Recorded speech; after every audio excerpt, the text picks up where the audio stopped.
Assalamualaikum warahmatullahi wabarakatuh. Nusaybah binti Qa'am atau Ummu Umarah adalah perempuan yang menorehkan tinta emas dalam sejarah Islam. Beliau berasal dari kalangan Ansar, suku Khazraj dari Bani Mazim bin An-Najjar yang terlahir di kota Madinah. Beliau menikah dengan Zaid bin Ashim al-Mazini An-Najjari dan dikaruniai dua putra, yaitu Abdullah dan Hubayb. Setelah Zaid meninggal, Ummu Umarah menikah dengan Ghaziyah al-Mazini An-Najjari dan dikaruniai seorang anak yang bernama Khawlah. Nusaybah adalah salah satu sahabiah yang agung. Beliau mulai merasakan nikmatnya iman dan Islam dari awal mula penyebaran Islam. Beliau memutuskan untuk berbaiat kepada Rasulullah dan termasuk satu dari dua perempuan yang bergabung dengan 70 orang laki-laki Ansar pada Bai'at Aqabah kedua, yang merupakan sumpah setia kaum muslimin untuk membela Rasulullah SAW dan agama Islam. Namun sebelum kita bahas kisahnya, mari kita sukai video ini, komen, dan berlangganan, serta bagikan video ini agar bermanfaat bagi semua. Terima kasih. Dinukil dari kitab Nisa Haular Rasul, disebutkan bahwa Nusaybah adalah salah satu sahabiah yang dikenal dengan panggilan Ummu Umarah, putri dari Rabbah binti Abdillah. Kisah heroik Nusaybah yang paling dikenal sepanjang sejarah adalah pada saat Perang Uhud, di mana beliau dengan segenap keberaniannya membela dan melindungi Rasulullah SAW. Pada perang itu, Nusaybah bergabung dengan pasukan Islam untuk mengemban tugas penting di bidang logistik dan medis.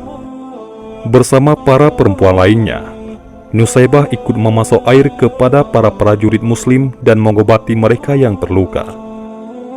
Di suatu kesempatan di perang Uhud ini, saat kaum muslimin dilanda kekacauan karena para pemanah di atas bukit melanggar perintah Rasulullah SAW, nyawa beliau berada dalam bahaya. Ketika melihat Rasulullah menangkis berbagai serangan musuh sendirian, Nusaybah segera mempersenjatai dirinya dan bergabung dengan yang lainnya membentuk pertahanan untuk melindungi beliau.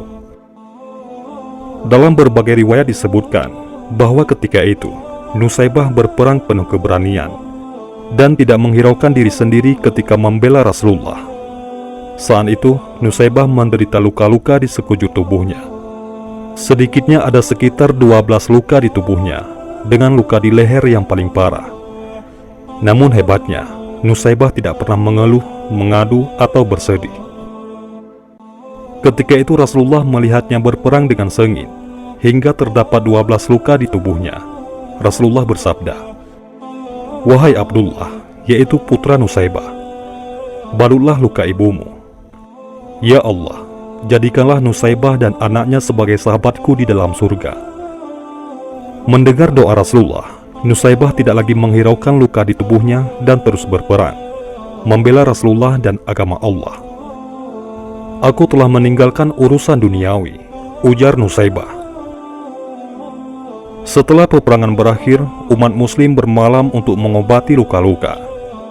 Keesokan paginya barulah mereka pulang. Namun Rasulullah SAW enggan pulang ke rumahnya sebelum mengetahui kabar Ummu Umarah. Beliau kemudian mengutus Abdullah bin Qa'am al-Mazani untuk menanyakan keadaan Ummu Umarah. Abdullah pun kembali dengan membawa kabar bahwa Ummu Umarah selamat. Dalam sejarah Islam, Nusaybah juga disebut-sebut sebagai seorang wanita yang memiliki kesabaran luar biasa dan selalu mendahulukan kepentingan orang lain. Ketika salah seorang putranya syahid dalam sebuah pertempuran, Nusaybah menerimanya dengan penuh keyakinan bahwa putranya mendapatkan kedudukan tinggi di sisi Allah. Beliau menerima berita kewafatan anaknya dengan penuh keikhlasan serta kebanggaan. Selain perang Uhud, Nusaybah bersama suami dan putra-putranya juga ikut dalam peristiwa Hudaybiyah, perang Khaybar, perang Hunain, dan perang Yamamah. Dalam berbagai pertempuran itu, Nusaybah tidak hanya membantu mengurus logistik dan merawat orang-orang yang terluka, tapi juga memanggul senjata menyambut serangan musuh. Setelah Rasulullah SAW wafat, banyak umat Islam yang kembali murtad dan enggan membayar zakat. Bahkan ada pula oknum yang mengaku sebagai nabi, yaitu Musailamah Al-Kazzab.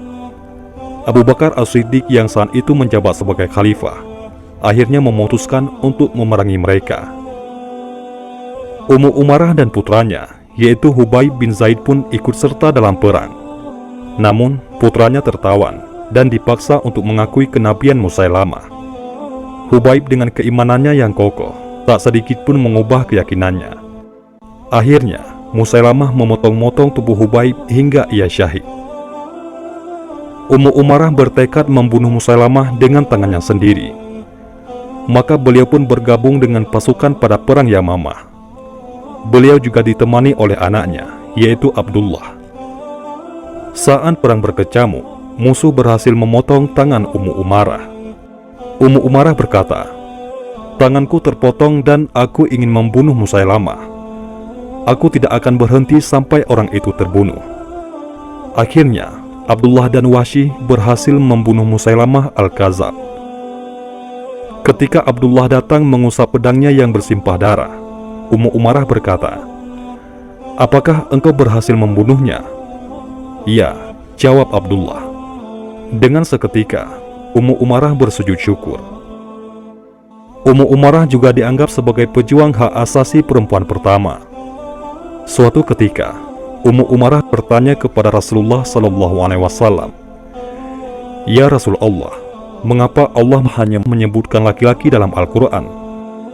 Kemudian turunlah surat Al-Ahzab ayat 35 yang menjelaskan persamaan antara laki-laki dan perempuan dalam amal soleh dan balasan masing-masingnya.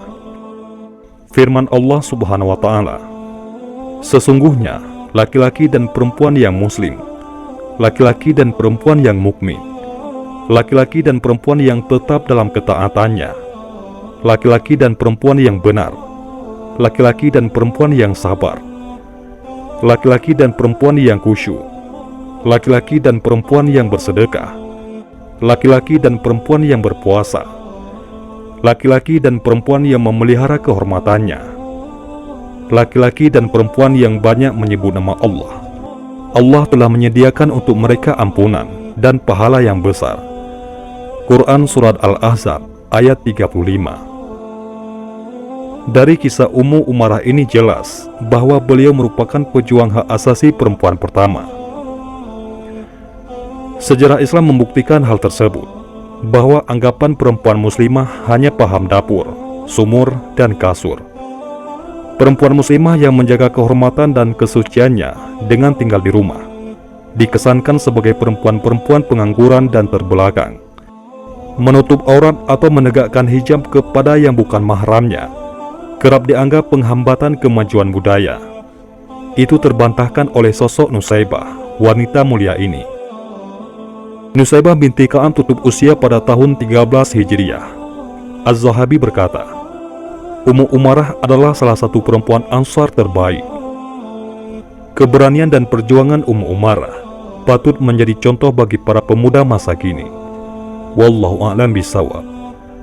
Mudah-mudahan ini semua bermanfaat. Assalamualaikum warahmatullahi wabarakatuh.